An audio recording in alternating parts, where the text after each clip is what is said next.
Baik, Assalamualaikum warahmatullahi wabarakatuh. Selamat pagi dan salam sejahtera semuanya.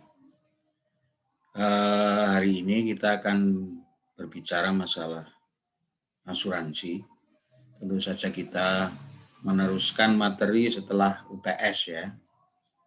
Jadi nanti saudara silahkan memperhatikan PowerPoint.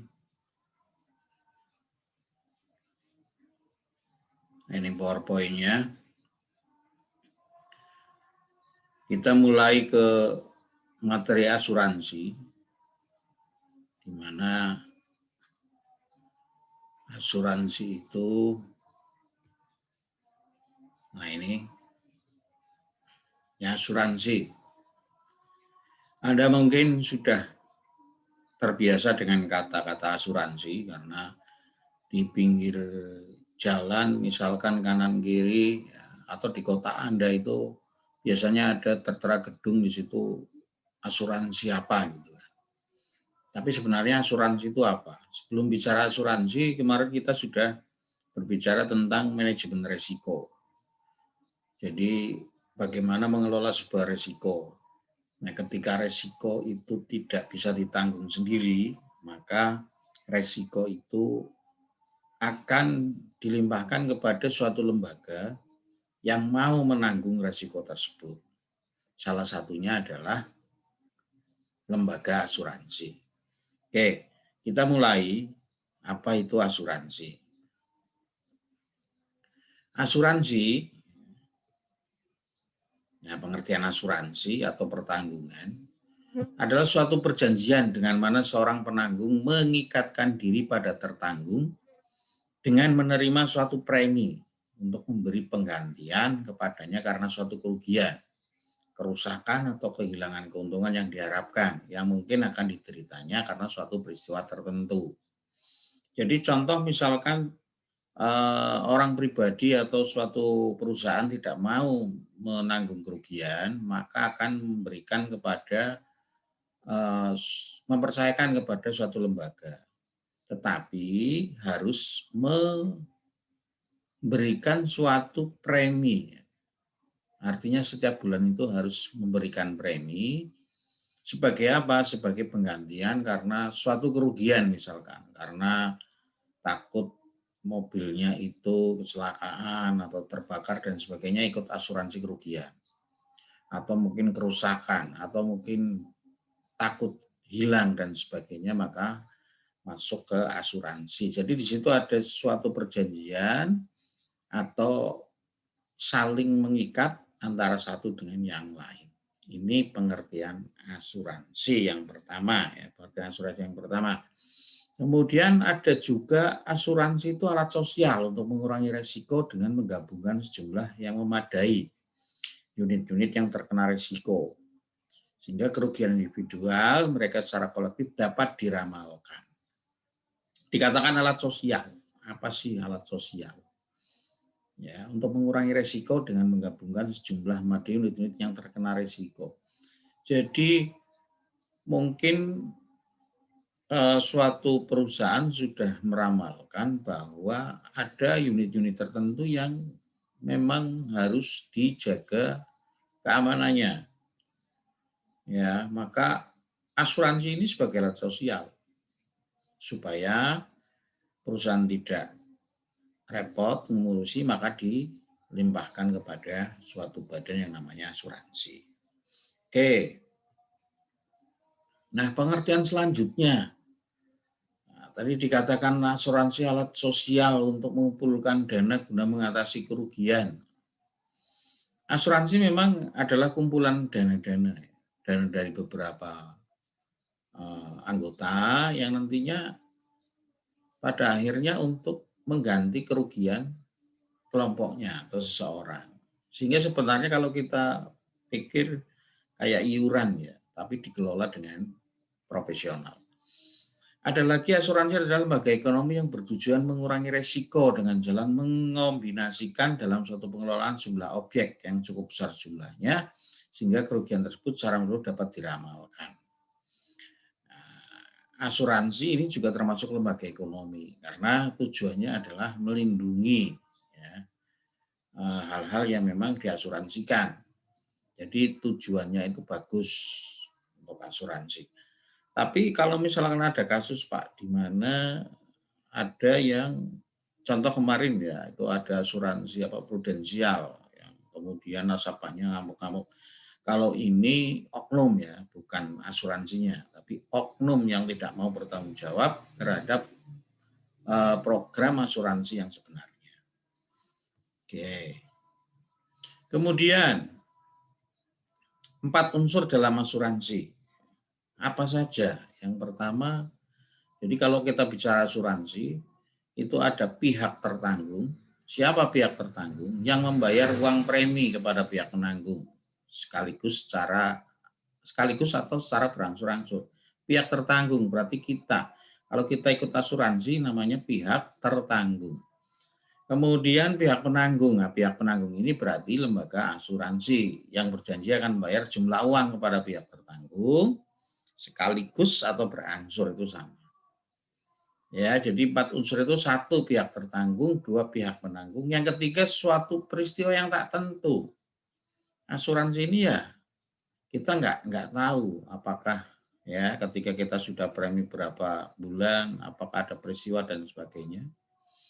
Kemudian kepentingan yang mungkin akan mengalami kerugian. Jadi orang ikut asuransi karena punya rasa kekhawatiran bahwa nanti saya akan mengalami kerugian. Daripada saya rugi, lebih baik ikut asuransi yang mau menanggung. Oke, itu 4 unsur dalam asuransi. Kemudian tujuan asuransi itu apa? Oh, dari segi ekonomi, mengurangi ketidakpastian hasil usaha. Dari segi hukum, memindahkan resiko yang dihadapi. Daripada kita menanggung resiko sendiri, lebih baik dilimpahkan. Kalaupun ada rugi kan, nanti ada yang ganti. Kemudian dari segi tata niaga, membagi risiko yang dihadapi kepada semua program asuransi. Segi kemasyarakatan, menanggung kerugian secara bersama-sama. Segi matematis, meramalkan besarnya kemungkinan terjadinya risiko. Jadi asuransi sebenarnya tujuannya bagus ya, asal dikelola secara profesional. Kemudian apa sih macam asuransi? Dari segi sifatnya ada asuransi sosial, wajib. Ya, ini ada unsur paksaan. Kalau sekarang ini kan contohnya ya BPJS itu termasuk asuransi.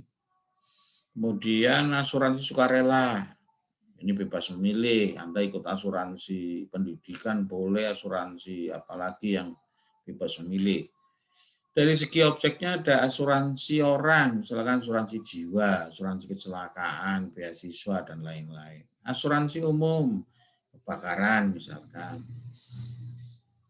Nah, ada lagi macam asuransi menurut bidang yang ditangani. Asuransi jiwa, suatu bentuk kerjasama antara orang-orang yang menghindarkan atau minimal mengurangi risiko yang diakibatkan oleh risiko kematian, risiko hari tua, dan risiko kecelakaan. Nah, kalau kita bicara asuransi jiwa, kalau misalkan ada 2 orang, yang satu masih muda, yang satu sudah tua, kemudian mendaftar asuransi jiwa, kira-kira yang diterima yang mana? Yang muda atau yang tua? Tentu saja yang diterima adalah yang muda, karena dengan berpikir kan masih umurnya masih lama, sehingga preminya itu dari segi lembaga asuransinya. Soalnya kenapa kalau yang tua? Tua ini nanti kalau misalkan meninggal diklaim asuransinya yang rugi. Nah, maka asuransi jiwa ini biasanya ya ini yang ikut adalah orang-orang yang pengen hari depannya atau hari tua atau pada saat kematiannya itu ada yang menjamin. Asuransi kecelakaan diri, ini asuransi kecelakaan, ya. Misalkan Anda naik kereta api dan sebagainya, di situ mesti di karcisnya itu ada di situ asuransi, sudah termasuk asuransi. Kemudian macam asuransi bidang itu ada asuransi sosial, asuransi, nah ini BPJS ini asuransi kesehatan, asuransi kecelakaan penumpang. Nah terus apa bedanya asuransi jiwa dengan tabungan? Itu sama enggak sih Pak dengan tabungan? Kan sama-sama nabung. Nah, kita perbedaannya tuh di sini. Kalau asuransi jiwa, besarnya uang yang diterima dapat ditentukan sendiri oleh pemegang polis. Kalau tabungan, besarnya uang si penerima, ya kan, ini kan tergantung pada yang mau nabung. Kalau nabung itu bebas, kalau asuransi jiwa sudah ditentukan. Tabungan tidak ada unsur keharusan. Kemudian tabungan besarnya uang diterima bergantung pada jumlah tabungan.